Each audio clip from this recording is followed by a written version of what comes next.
एक आदमी अभी मिला हमको, कहाँ पे, यहाँ,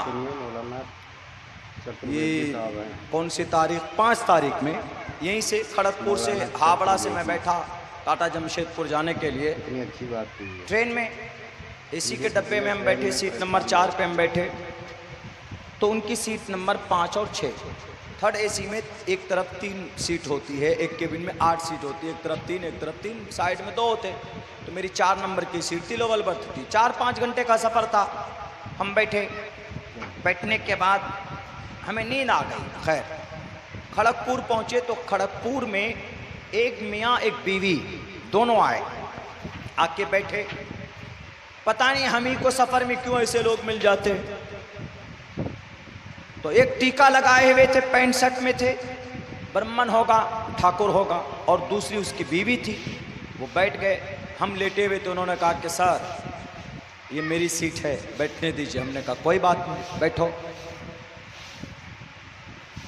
मेरा पैर उनको टच किया, ऐसे करके लगा, तो वह हंस के बोलता, हंस के। उसकी एक आदत बहुत अच्छी थी, कोई भी बात बोल रहा था ना, वो गुस्से वाली भी बात हंस के बोल रहा था, हंस के, गुस्से वाली भी बात। तो मुझे गुस्सा नहीं आ रहा था, क्योंकि हंस के बोल रहा था। खंदा पेशानी जिसको बोलते हैं, किसी से मिल रहे हैं तो हंस के बात कर रहे हैं, तो हंस कर बोलता था कि सर आपका पैर लग रहा है मेरी पैंट में, थोड़ा उधर कीजिए ना पैर। मैंने कर लिया जी।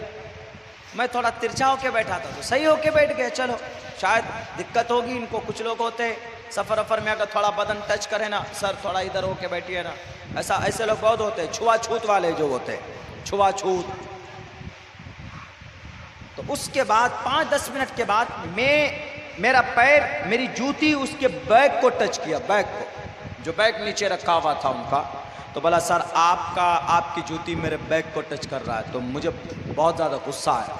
मैंने कहा ऐसा है, अगर आपको इतना ही टचिंग प्रॉब्लम है, अब बार बार बोल रहे हैं कि आपका पैर लग रहा है, आपका जूता लग रहा है, तो आप ऐसा कीजिए ना, एक पूरा डब्बा ही बुक कर लेते आप, पूरा कोच, पूरा डब्बा बुक कर लेते, अकेले खूब टांग फैला के जाते आप भूखे मर जाते तो कोई देखने भी नहीं आता आपको। हमने कहा ट्रेन में ऐसा चलता है। खैर बोला नहीं थोड़ी सी एडजस्ट कर लीजिए ना। हमने कहा ठीक है एडजस्ट कर लेते जी। फिर भी ठीक होके बैठ गए जी। चलो आधे घंटे के बाद फिर वही, सर ये बैग आपका थोड़ा इधर है, इधर कर लीजिए। पता नहीं क्या प्रॉब्लम थी उनको। मैं इसी हैयत में था, अपनी टोपी दाढ़ी में ही रहते हैं, ब्लेजर वगैरह पहन के हम सफ़र में रहते हैं, शेरवानी तो पहनते नहीं। तो उन्होंने, मैं समझ गया, मैंने कहा थोड़ा इलाज करना ज़रूरी है इसका। पूरे 1-1.5 घंटा हो गया, परेशान हो गया मैं उससे। हमने कहा कि अब कोई बात नहीं। अच्छा वहाँ और जो सामने जो 2 लड़के थे वो स्टूडेंट थे, उनको भी प्रॉब्लम हो रही थी, उन दोनों लड़कों की। ये कौन आदमी आके बैठ गया जो बार बार बोल रहा है यहाँ टच हो रहा है, वहाँ लग रहा है, वहाँ लग रहा है। हमने कहा कि ये मर्द है क्या औरत है? टचिंग प्रॉब्लम तो औरत को बोलती, डोंट टच मी। औरत को टच नहीं कर सकता कोई जेंट्स, गैर महरम। तो ये उसकी बीवी भी बैठी हुई है साथ में। तो मैंने कहा कि इसका इलाज करना ज़रूरी है। मैंने उनको कहा, मैं समझता हूँ सर, पता आपको क्या प्रॉब्लम है? आप शायद ब्राह्मण हैं। बोला हाँ मैं ब्राह्मण हूँ बिल्कुल। हमने कहा तो ठीक है, ब्राह्मण है तो आपको ऐसा लग रहा है कि मैं शूद्र हूँ, मैं मलेच्छ हूँ। मलेच्छ भाषा कीर्ता तैन वैद वाक्य प्राण मुखा। तो उन्होंने, हमने कहा कि मैं मलेच्छ लग रहा हूँ। मलेच्छ मतलब नापाक के भी आते हैं, मलेच्छ मतलब सबसे पुराना आदमी के भी आते हैं मलेच्छ। मैंने कहा कि मैं मलेच्छ लग रहा हूँ ना आपको, नापाक लग रहा हूँ इसीलिए, चूँकि दाढ़ी है, टोपी है, मौलाना साहब दिख रहा हूँ, और फिर आप ब्राह्मण हुए। ब्राह्मण ब्राह्मण सकहा तमण, बड़े ब्राह्मण हैं। तो हमने कहा, वो हंसने लगे, बोले नहीं ऐसी कोई प्रॉब्लम नहीं है, लेकिन फिर भी अलग अलग रहना चाहिए आदमी को। हमने कहा कि नहीं मैं जानता हूँ, ये आप नहीं बोल रहे हैं, आपके अंदर जो नफरत भरा गया है ना वो बोल रहा है। तो उन्होंने कहा कि नहीं मौलाना ऐसा कुछ नहीं, आप जो समझ रहे हैं। मैंने कहा इसका भी इलाज किया, इस नफरत का इलाज वेद व्यास जी ने 7872 साल पहले किया। उठाओ, कुरान के अंदर कहा गया शूद्रो ब्रह्मण तामिति ब्रह्मण चैति शूद्रताम क्षेत्रियो याति वितरत्वम विघाद्वीच्यम तथे चचा सेक एवात्रपति परजानाम कथम पुनर्जाति कीर्ता पर भेदा। मैंने पूरा मंत्र पढ़ा उसके सामने, तो पता है वो ऐसे बैठा था, ऐसे मुझे देख रहा है, ऐसे 30 सेकंड के लिए उसका गला टेढ़ा हो गया। वो सोचने लगा भाई ये मौलाना क्या बम फोड़ दिया है। हमने कहा कि पता है इसका मतलब क्या है, इसका अर्थ क्या है? बोला नहीं मालूम तो नहीं है। हमने कहा इसका मतलब है शूद्रो ब्रह्मण तामिति। हमने कहा शूद्र किसको? बोला मलेच्छ, नापाक। हमने कहा नापाक ये कॉन्सेप्ट है ना, गलत तर्जमा कर रहे हो आप। हमने कहा कि हिंदू नालंदा विशाल शब्द सागर जो डिक्शनरी है उसके अंदर पंडित केवल आनंद जोशी लिखता है कि बरा शूद्रो ब्रह्मण तामिति। ईश्वर किसी को नापाक नहीं पैदा करता, अल्लाह किसी को नापाक नहीं बनाता, लेकिन हाँ ऊंची नीची बिरादरी में जरूर पैदा करता है। जैसे बंगाल में तो पता नहीं, हमारे उत्तर प्रदेश में जाएंगे तो ज़्यादा चलता है क्या, ये चौधरी है, ये सैयद है, ये पठान है, ये रांगड़ है, ये फला है, मैं चौधरी हूँ, मैं सैयद, मैं कुरैशी, ज़्यादा चलता है वहाँ पर इस तरह। तो हमने कहा कि ऐसा नहीं है, नापाक कोई नहीं होता, आदमी का अमल छोटा बड़ा होता, नापाक होता है। मिसाल के तौर पर आदमी बड़ा है, गांव में बड़ा नाम है उसका, लेकिन काम 2 नंबर का है, 2 नंबर का काम है, तो अल्लाह उसके बड़े नाम की वजह से छोड़ नहीं देंगे, बल्कि सबसे ज्यादा ठुकाई उसी की होगी कि नाम बड़े दर्शन छोटे। बड़ा नाम काम गंदा 2 नंबर का, बड़ा नाम है सूद खाते हो, इतना बड़ा नाम है शराब पीते हो, इतना बड़ा नाम है अब जिना करते हो, इतना बड़ा नाम है तुम्हारा पूरे समाज में झूठ बोलते हो। अल्लाह को नाम से कोई लेना देना नहीं है, अल्लाह को अमल से लेना देना है, काम से लेना देना है। हमने कहा इसी को मंत्र में कहा गया शूद्रो ब्रह्मण तामिति ब्रह्मण चैति शूद्रताम क्षेत्रियो याति वितरत्वम विघाद्वीच्यम तथेच च सैक एवात्र प्रतीक पर जानाम कथम पुनर्जति कीर्ता पर भेदा।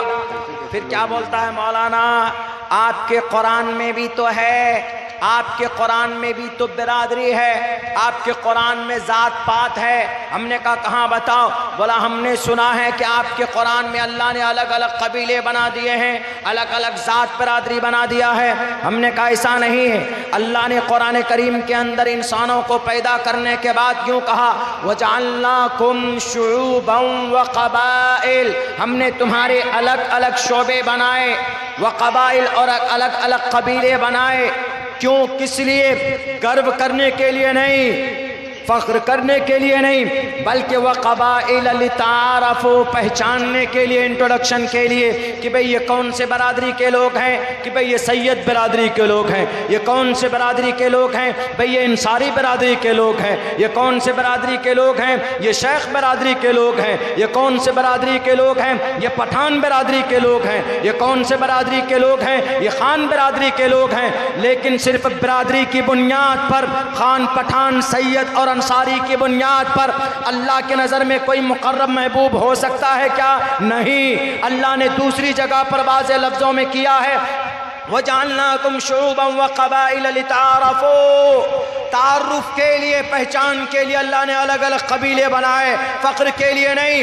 इन्ना अक्रमकुम इंदल्लाहि अत्क़ाकुम, अल्लाह के नज़दीक तुम्हारी इज्जत, अल्लाह के नज़दीक तुम्हारा मकाम, तुम्हारा तक़वा तय करेगा।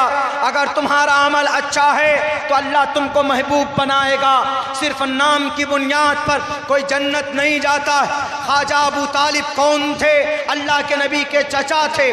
42 साल तक जनाब मोहम्मद रसूलुल्लाह के कंधे से कंधा मिलाकर नबी पाक अलैहिस्सलाम की मदद की थी। लेकिन जब मरने का वक्त आता है, मरने का वक्त आता है तो अल्लाह के नबी अलैहिस्सलाम कोशिश करते हैं कि चचा आप एक मर्तबा कलिमा पढ़ लीजिए, आपने मेरी मदद की है, आप हर मौके पर मेरे साथ रहे हैं, लेकिन अगर आप एक मर्तबा कलिमा पढ़ लोगे तो हम आपको जन्नत में ले जाने के जिम्मेदार है, गारंटी मैं देता हूँ। लेकिन अल्लाह के तरफ से कुरान करीम की आयत नाजिल होती है कि मोहम्मद तुम किसी को हिदायत नहीं दे सकते, इन्नका ला तहदी मन अहबब्त वलाकिन्नल्लाह यहदी मन यशा। अल्लाह हिदायत का मालिक है, अल्लाह जिसको चाहे उसको हिदायत देगा। तुम्हारा चचा जरूर है, लेकिन हिदायत इसको देना तुम्हारी जिम्मेदारी नहीं है। कहाँ जाता है कि अबू तालिब का इंतकाल होता है, बइख्तिलाफ रिवायत जहन्नम में चले जाते हैं। क्यों? नबी की बात नहीं मानी, अमल अच्छा नहीं था, अमल तौहीद का नहीं था, नमाज कभी नहीं पढ़ी, शरीयत मोहम्मद को गले से नहीं लगाया। तो ख्वाजा अबू तालिब उस वक्त का सरदार, उस वक्त मक्कतुल मुकर्रमा में अबू तालिब से बड़ा कोई नहीं था। उनके अब्बा के इंतकाल के बाद, अब्दुल मुत्तलिब के इंतकाल के बाद सरदारी किसी के पास थी तो अबू तालिब के पास थी, लेकिन सरदारी की वजह से जन्नत नहीं भेजा गया। वहीं पर अबू तालिब के ज़माने में नबी पाक अलैहिस्सलातु वस्सलाम का एक साथी का एक सहाबी जो बदसूरत था, शक्ल के एतबार से बदसूरत, सूरत के एतबार से काले कलोटे, नसब के एतबार से कोई बड़ा नसब नहीं, कबीले के एतबार से कोई बड़ा कबीला नहीं था, लेकिन जब नबी की शरीयत पर मर मिटता है, कुरान के बताए हुए वहदानियत पर अपनी जान को कुर्बान करता है, तो बिलाल हबशी चलता है मक्का की गलियों में, इनकी चलने की आहट सुनाई देती है जन्नतुल फिरदौस में। इससे साफ पता चलता है कि अल्लाह के नजर में नाम बड़ा नहीं होता, अल्लाह के नजर में काम बड़ा होता। उधर अब्दुल मुत्तलिब के बेटे अबू तालिब है, 42 साल तक नबी के साथ, लेकिन जब कुरान शरीयत के खिलाफ अकीदा था, थोड़ा इख्तलाफी मसला है, कुरान और शरीयत के खिलाफ अकीदा था, तो कहा जाता है बेइख्तिलाफ रिवायत कोई भी इनका नाम काम नहीं आया। लेकिन वहीं पर कौन? बिलाल हबशी, कौन? गुलाम थे ना, गुलाम। बदसूरत इंसानों का नाम अगर लिस्ट तैयार की जाए ना, तो बदसूरत इंसानों का नाम में बिलाल हबशी का नाम सबसे पहले आएगा। मैंने कहा ये देखिए गुरुजी, हमने कहा कि आपको एतराज़ था ना कुरान पे, कुरान में भी यही बात कही गई है जो आपके वेद में, गुरुर पुराण में 7872 साल पहले कहा। किसने? वेद व्यास जी ने। शूद्रो ब्रह्मण तामिति ब्रह्मण चेति शूद्रताम क्षेत्रीय जाति। बात पूरी भी नहीं हुई थी, हमारा स्टेशन आ गया टाटा जमशेदपुर, हम चले गए। उसके बाद तो कितने ठोकर लगे, कुछ नहीं बोला, दिमाग ठिकाने पे आ गए उसके। पहले से अपना भाव जमाते हैं ना, उसके बाद तो हाथ भी लगे, पैर भी लगे, हाथ भी मिला, लीजिए, हाँ, बहुत अच्छी बात है, बहुत अच्छा आदमी है, यू आर गुरु ज्ञानी। हमने कहा गुरु ज्ञानी की बात नहीं है, ये जो भूसा भरा हुआ है ना इस्लाम के ताल्लुक से, मुसलमानों के ताल्लुक से, हमेशा कि भाई नापाक होते हैं, ये अच्छे नहीं होते हैं, जालिम होते हैं, तरह तरह के इल्ज़ामात लगाकर इनको करो। जो आज भाई दिल्ली के अंदर में जुमे की नमाज